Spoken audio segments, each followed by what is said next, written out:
एक हिंदू का रास्ता मंदिर होना चाहिए, इनका रास्ता मस्जिद क्यों हो जाता है? दूसरी बात ये कि आप मस्जिद के ऊपर भगवा झंडा लहराकर क्या साबित करना चाहते हो? अगर आपको मस्जिदों पर भगवा झंडा लहराने का इतना ही शौक है तो जाइए अफगानिस्तान, जाइए पाकिस्तान, वहां की मस्जिदों पर लहराइए ना। क्यों हिंदुस्तान की मस्जिदों पर लहराते हो? हिंदुस्तान की मस्जिदों पर और हिंदुस्तान के मंदिरों पर, हिंदुओं के मंदिरों पर भगवा झंडा लहरता हुआ अच्छा लगता है और मुसलमान भाइयों की मस्जिद पे हरे रंग का झंडा फहरता हुआ अच्छा लगता है। आप क्या साबित करना चाहते हो कि इस देश का मुसलमान गद्दार है? आप उसकी मस्जिद के पार जो आप ये झंडा फहरा कर दिखाते हो, क्या साबित करना चाहते हो? आप क्या है आपका मकसद?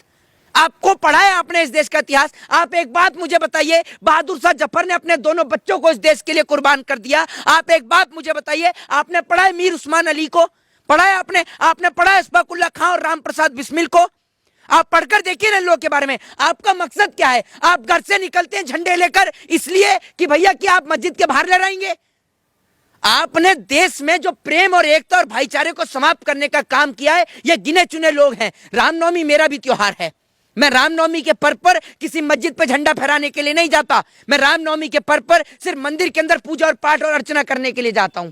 दूसरी बात ये अपने घर में अपने माँ बाप के पैर तो छूते नहीं होंगे, रामनवमी के झंडे लहराने के लिए चले हैं? एक बात आप मुझे बताइए, आज से पहले भी ये रामनवमी का त्योहार कोई पहली बार नहीं बनना। 1947 से लेकर आज तक इस देश में रामनवमी भी बनती आ रही है, दिवाली भी बनती आ रही है, रमजान और ईद भी मनता आ रहा है, एक साथ बनता आ रहा है। लेकिन आज तक इस देश में कभी दंगे नहीं हुए। पहले दंगे एक रैंडमली हो जाया करते थे, लेकिन आज के दौर में दंगे बिल्कुल साजिश के तहत, प्लानिंग के तहत होते हैं, जिनमें एक समय में पत्थर भी आ जाते हैं, बोतलें भी आ जाती हैं कंच की फेंकने को, और सामान भी आ जाता है। अरे आप क्या साबित करना चाहते हैं? आप इस देश की प्रेम, एकता, भाईचारे को, सवाल यह है कि इस तरीके के लोग जो है दोनों तरफ हैं, एक तरफा नहीं है, दोनों तरफ से जो है इस तरीके के लोग हैं जो कि चाहते हैं कि देश में माहौल खराब हो, देश हमारा खुशहाल तरीके से ना चले। मैं आपसे क्या कहता हूं, ताली कभी एक हाथ से नहीं बजती, ताली दोनों हाथ से बजती है। ये कुछ लोग जो हिंदू धर्म के भी हैं, मुसलमान धर्म के भी हैं, लेकिन ये किसी धर्म के लोग नहीं है। इन्हों का एकमात्र एजेंडा है सिर्फ दंगे कराना। ऐसे लोगों से सतर्क और सावधान रहें जो हिंदू और मुसलमान के बीच नफरत पैदा करता है। ऐसे लोगों से अपने बच्चों को बचाएं जो तिलक और टोपी के बीच नफरत पैदा करता है। अरे क्या संबंध है तिलक और टोपी का? आप जानते हैं रमजान का पावन महीना चल रहा है और नवरात्रि का महीना एक साथ चल रहा है। ऐसे महीने में जब मुसलमान और हिंदू दोनों एक दूसरे को गले लगाते हैं, दिवाली में एक दूसरे को गले लगाते हैं, रमजान और ईद में एक दूसरे को गले लगाते हैं, आप उनके बीच नफरत पैदा कर रहे हो। आप किस प्रकार की गंदी राजनीति के लोग हो? नरेंद्र मोदी जी हो चाहे अमित शाह हो, आप अपनी राजनीति, अरे आप सोच कर देखिए।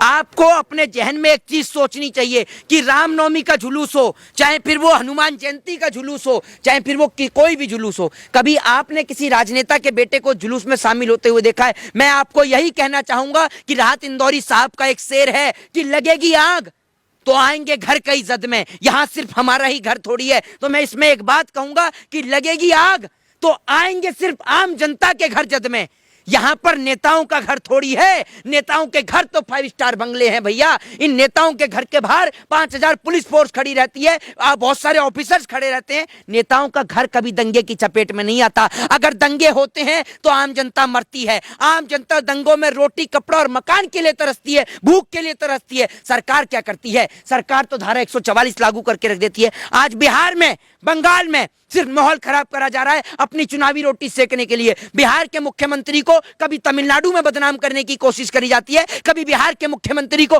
बिहार में बदनाम करने की कोशिश की जाती है। अगर बिहार में तेजस्वी यादव मुख्यमंत्री के पद से हट जाए, नीतीश कुमार मुख्यमंत्री के पद से हट जाएं और वापस से बीजेपी की सरकार आ जाए तो बिहार में बिल्कुल अच्छा चल रहा है, राम राज्य चल रहा है। लेकिन अगर वो बिहार के अंदर अगर सरकार बीजेपी की नहीं है तो वहां पर सब कुछ गलत चल रहा है। महाराष्ट्र का क्यों नहीं दिखाते?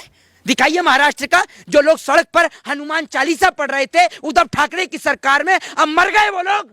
कहां है वो लोग बताइए? अब क्यों नहीं पढ़ते? क्योंकि अब बीजेपी की सरकार है। इसका क्या मतलब है कि बीजेपी दंगाइयों को बढ़ावा देती है?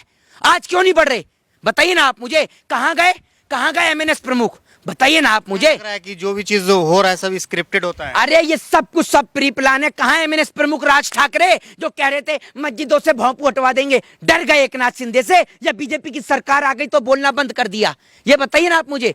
कोई हिंदू कोई मुसलमान की बात नहीं करते ये लोग, समझ रहे हैं? लोगों के मन में सिर्फ और सिर्फ नफरत पैदा करा रहे हैं। वरना अगर बीजेपी के अंदर दम है तो बीजेपी का एक नेता भगा दे अपने दामाद को और कह दे भाग यहाँ से, तू भाजपा से बाहर। कौन सा दामाद को भगा दे? शाहनवाज हुसैन को भगा दे, मुख्तार अब्बास नकवी को भगा दे, जो बीजेपी नेताओं के जो मुस्लिम दामाद हैं, हाँ भगा दे उनको। अगर इतनी नफरत करते हो मुसलमानों से तो भगा दो मुसलमानों को, कह दो बीजेपी में नहीं हो तुम, बता दो ना। है पकड़ पकड़ के बीजेपी वाले सब रख रखे हैं मुसलमान, और लोगों को लड़ा रहे हो हिंदू मुसलमान में, फिर लहरा रहे हो झंडा वहां पर। क्या फायदा तुम्हारा? तुम्हारी कोई आइडियोलॉजी नहीं है, तुम्हारी कोई विचारधारा नहीं है, तुम्हारा सिर्फ एकमात्र एजेंडा है भारत देश के अंदर नफरत पैदा करने का। तुम्हारे अंदर दम है तो जाओ पाकिस्तान, वहां ले रहा हूं, वहां की मस्जिदों। क्या बिहार की आखिरी सवाल है कि बिहार की जो जनता है उनसे क्या अपील करना चाहेंगे? मोहित शर्मा भी भगवाधारी है, हिंदू है, क्या अपील? क्या कह रहा हूँ, बिहार की जनता से अपील करेंगे? बिहार की जनता तो बहुत समझदार है, बिहार की जनता तो खुद परेशान है कि बिहार को बदनाम करने के लिए दंगाई कहां से घुस गए। बिहार कोई दंगा की जगह है कोई? बिहार तो भैया अपने आप में ऐतिहासिक भूमि है, भगवान महावीर की जन्मस्थली है, गौतम बुद्ध की ज्ञान स्थली है, गुरु गोविंद सिंह की जन्मस्थली है। आप एक बात बताइए, बिहार तो ऐतिहासिक धरती है, बिहार को समझाएंगे ये लोग सिर्फ बिहार को बदनाम करने के लिए आए हैं। बिहारियों से कहूंगा कि अपनी लाठी में तेल लगा के रखें और जो बिहार को बदनाम करे रिलाई कर दे उसकी, चाहे वो कोई भी हो। जय हिंद, जय भारत। मुसलमान साथ में रहे, बिल्कुल साथ में कह रहे, साथ में रहेगा, साथ में रहेगा। जब बात हमारी मिट्टी की आएगी तो मोहित शर्मा अपना खून भी दे देंगे इस मिट्टी के लिए। लेकिन अगर इस देश के अंदर कोई हिंदू मुसलमान को तोड़ने का प्रयास करेगा, अगर आप कहिए कि विदेश के किसी आदमी की कमर तोड़नी है तो हम तोड़ेंगे, विकास के जरिए, हथियारों से नहीं। हथियारों की बात नहीं करते हम, विकास की बात करते हैं, डेवलपमेंट की बात करते हैं। लेकिन आप सोचेंगे कि अपने भाइयों की हम कमर तोड़ें तो वो कभी नहीं हो सकता। हिंदू मुस्लिम भाई थे, भाई हैं, और जब तक जिस देश में जिंदा रहेंगे और भाई रहेंगे, कोई हमें तोड़ने का प्रयास करेगा तो हम उसे देश से भगा देंगे, लेकिन हम आपस में नहीं लड़ेंगे। केंद्र में आपकी सरकार है, आप क्या कर रहे हैं? आप क्या संदेश दे रहे हैं? आपकी पार्टी के नेता मंदिर और मस्जिदों पर चर्चा करते हैं। आपकी पार्टी के नेता, एक बात आप मुझे बताइए, टीवी न्यूज चैनल का एक डेटा उठाकर देख लीजिए। उस डेटा को जब आप देखेंगे तो आप देखेंगे कि हिंदू मुसलमान पे, मंदिर और मस्जिद पे और मदरसों पर सबसे ज्यादा बहस हुई है। हमारा और आपका प्रेम टूट गया तो ये देश टूट जाएगा। इस देश के प्रेम को मत टूटने दो, क्योंकि अगर हिंदू और मुसलमान का प्रेम टूट गया तो आप ये समझ लीजिए जनाब, इस देश के अंदर भाईचारा खत्म हो जाएगा, देश टूट जाएगा। जय हिंद, जय भारत, वंदे मातरम।